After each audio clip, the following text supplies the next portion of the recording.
ಇವತ್ತು ಮುಳಬಾಗಲ್ಗೆ ಒಂದು ಹೊಸ ಸುದ್ದಿ ಬಂದಿದೆ, ಒಂದು ಹೊಸ ಹುಮ್ಮಸ್ಸು ಬಂದಿದೆ.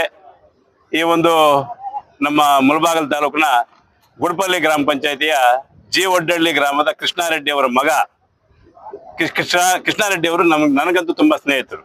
ಅವರ ಮಗ ವೇಣುಗೋಪಾಲ್ ಅವರು ರಾಜ್ಯ ಹಿಂದುಳಿದ ವರ್ಗಗಳ ರಾಜ್ಯ ಸಂಚಾಲಕರಾಗಿ ನೇಮಕಗೊಂಡಿದ್ದಾರೆ. ಇದೆಲ್ಲ ನಮ್ಮ ತಾಲೂಕಿಗೆ, ನಮ್ಮ ಜಿಲ್ಲೆಗೆ, ನಮ್ಗೆಲ್ಲ ಒಂದು ಸಂತಸ ಸುದ್ದಿ ಅಂತ ಹೇಳ್ಬೋದಾಗತ್ತೆ.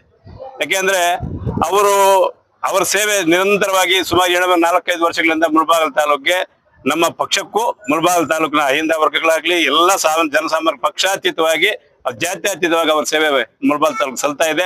ಅದೇ ರೀತಿಯಾಗಿ ದೇವಸ್ಥಾನಗಳಿಂದ ಇರ್ಬೋದು, ಬಡಬಗ್ಗರಿಂದ ಇರ್ಬೋದು, ಪ್ರತಿಯೊಂದು ಸಾಮಾಜಿಕ ಕಾರ್ಯಕ್ರಮಗಳಲ್ಲಿ ಅವರು ಅವರದೇ ಆದಂತ ಒಂದು ಸೇವೆ ಮಾಡ್ಕೊಂಡು ಬರ್ತಾ ಇದ್ದಾರೆ. ಅವ್ರಿಗೆ ಇವತ್ತು ರಾಜ್ಯ ಮಟ್ಟದಲ್ಲಿ ಒಂದು ಒಳ್ಳೆ ಸ್ಥಾನ ಸಿಕ್ಕಿದೆ. ಅವ್ರಿಗೆ ಇನ್ನೂ ಇಂಥ ಜವಾಬ್ದಾರಿ ಸಿಗ್ಲಿ, ಅವರ ಜೀವನದಲ್ಲಿ ಒಳ್ಳೆ ಯಶಸ್ಸು ಕಾಣಲಿ ಅಂತ ಈ ಸಮಯದಲ್ಲಿ ಹೇಳಕ್ಕೆ ಬಯಸ್ತೀನಿ.